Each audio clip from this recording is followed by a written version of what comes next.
Hello everyone, myself Sahil Mandyan, a second year BHMS student from State Homeopathic Medical College Gorakhpur. Welcome again to my YouTube channel Materia Medica Insight. In today's lesson, we are going to explore one of our second year medicine, Antimonium arsenicosum, a very small remedy. In this lesson, you all have a clear understanding about Antimonium arsenicosum, its key characteristic and its clinical significance too. So grab your notes, stay tuned and let's dive into the lecture.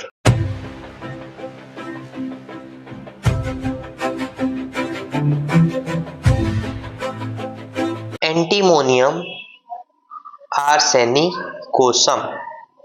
Its common name is arsenite of antimony, proved by Dr. Insnard. Its formula is Sb2O3ASO8. सबसे पहले हम introduction देखते हैं. It is the arsenite of antimony. Arsenite of antimony इसका common name भी है and has been advocated greatly in emphysema. Emphysema की condition में बहुत ही पॉपुलर मेडिसिन जो हम सोच सकते हैं वो एंटीमोनियम आर्सेनिकोसम है.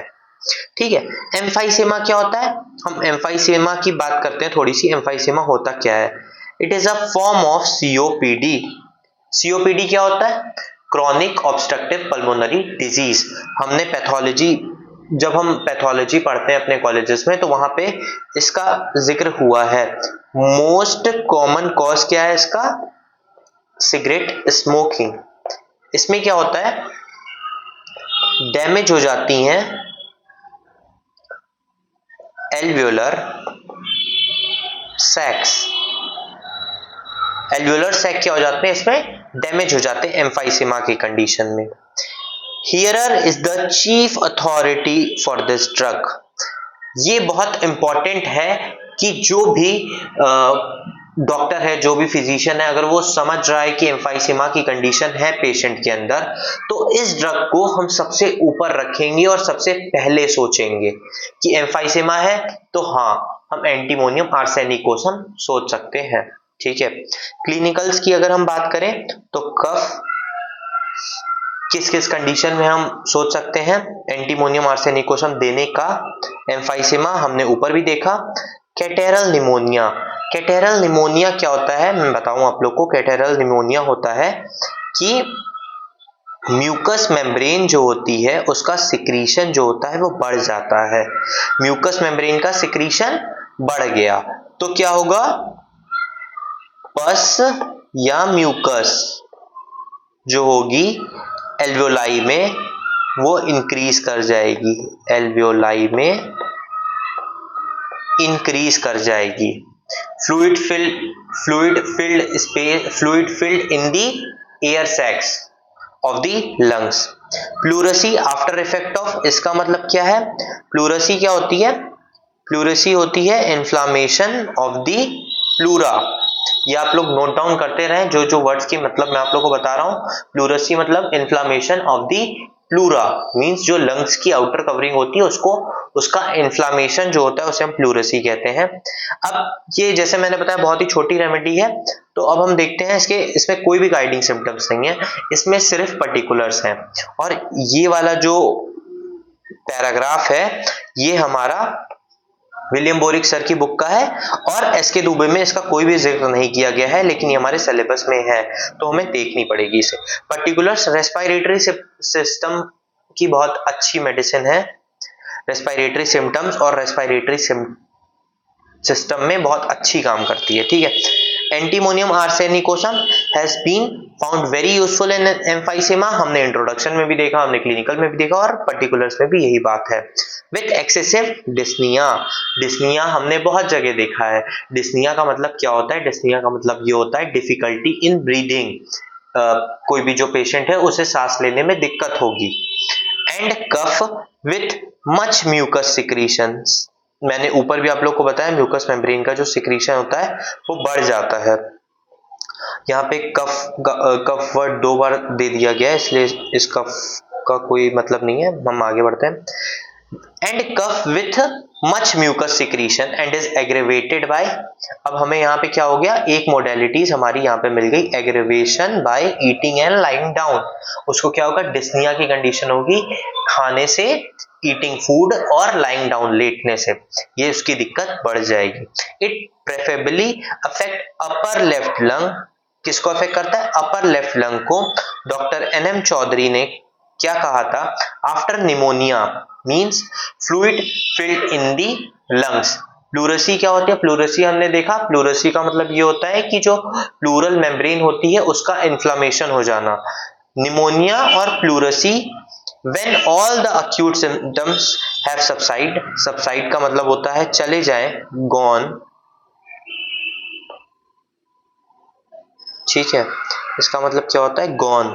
जब सारे निमोनिया और प्लूरेसी के symptoms, acute symptoms, most specifically acute symptoms चले जाएं, तब अगर डिस्निया की कंडीशन, जब उसे सांस लेने में दिक्कत हो, तब हम कुछ डोज ऑफ एंटीमोनियम आर्सेनिकोसम सोच सकते हैं, विल बी वेरी यूजफुल। इस लाइन का डॉक्टर NM चौधरी सर ने क्या कहा था कि प्लूरेसी की कंडीशन और निमोनिया की कंडीशन जब आई पेशेंट के अंदर और वो चली गई, उसके बाद अगर पेशेंट को सांस लेने में कोई दिक्कत हो रही है तो हम small amount of antimonium arsenicosum देंगे, जिससे कि बहुत ज्यादा पेशेंट को रिलीफ मिलेगा।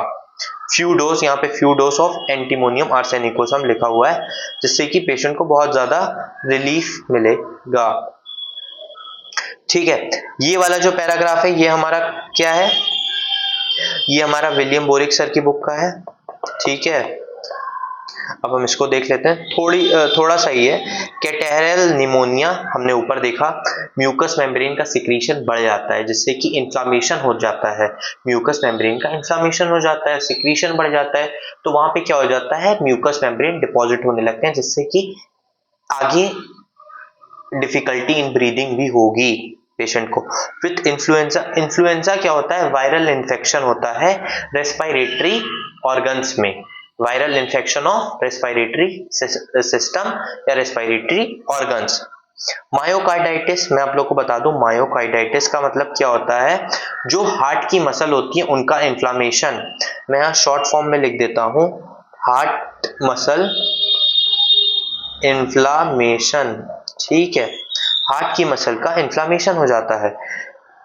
कार्डियक वीकनेस मींस हार्ट जो होगा, कार्डियक वीकनेस, हार्ट जो प्रॉपर फंक्शन नहीं कर पाएगा, क्यों, क्योंकि वो वीक हो जाएगा, क्योंकि उसकी जो मसल्स हैं वो वीक, इनमें इन्फ्लामेशन हो गया इस वजह से। प्लूरेसी का मतलब हमने देखा, specially of the left side, left lung में जो प्लूरल मेम्ब्रेन होगी, लंग्स की आउटर कवरिंग, उनमें हो जाएगा इन्फ्लामेशन। विद एक्सुडेशन, एक्सुडेशन का मतलब क्या होगा, small amount of fluid ooze out slowly. Pericarditis means, इसका मतलब क्या होता है, पेरिकार्डियम में भी इन्फ्लामेशन होगा। पेरिकार्डियम, पेरिकार्डियम क्या होती है, हार्ट की आउटर कवरिंग, जैसे कि प्लूरा होती है वैसे ही पेरिकार्डियम, ये दोनों ही सीरियस मेम्ब्रेन होती हैं। पेरिकार्डियम में क्या होगा, इन्फ्लामेशन हो जाएगा। ठीक है, एंड इफ्यूजन, इफ्यूजन का मतलब क्या होता है, इफ्यूजन का मतलब होता है कि accumulation of fluid in the body, उसे हम इफ्यूजन कहते हैं। सेंस ऑफ वीकनेस, उसे वीकनेस लगेगी बहुत ज्यादा पूरी रेस्पिरेटरी सिस्टम में। Inflammation of I and oedema of face, उसका जो चेहरा होगा बहुत ज्यादा सूजा सूजा सा होगा, एडेमा होगा। हमने एपिस्मेल में भी एडेमा देखा था, तो आप उस तरीके से सोच सकते हैं, oedema of face and inflammation of eye. लेकिन वहां पे क्या था, पफीनेस बिलो दी आई थी एपिस्मेल में, यहाँ पे क्या, इन्फ्लामेशन ऑफ होल आई, मतलब आई की पूरी इन्फ्लामेशन होगी और एडेमा ऑफ फेस होगा। ठीक है। थर्ड ट्राइचुरेशन, डोज हम कैसा देंगे पेशेंट को? Third trituration. ट्राइचुरेशन एक मेथड होता है जिससे कि होम्योपैथी में मेडिसिन बनती है। स्टेप्स ऑफ प्रोसेसेस होते हैं जिसमें जिससे कि होम्योपैथी में मेडिसिन बनती है, वैसे हम थर्ड ट्राइचुरेशन लेवल वाली मेडिसिन पेशेंट को प्रिस्क्राइब करेंगे। बहुत ही छोटी सी मेडिसिन थी, इसमें इतना कुछ ज्यादा नहीं है। मैंने मोस्ट टू मोस्ट चीजें कवर की हैं। विलियम बोरिक सर की भी बुक कवर करी है। एसके दुबे में जितना लिखा था हमने उतना कवर किया। HCLN सर की बुक में कुछ नहीं था इसके बारे में, तो हमने सारी चीजें देख ली हैं एंटीमोनियम आर्सेनिकोसम के लिए। That's it for today's lesson. I hope you all guys found this video helpful and informative. If you have any queries or doubt regarding antimonium arsenicosum, please comment down below. I feel happy to respond you all. Also subscribe to my YouTube channel Materia Medica Insight for more informative and educational channel. Also hit the like button and subscribe to my channel. Thank you so much. See you in the next lecture. Till then, bye bye, take care and study hard. Thank you.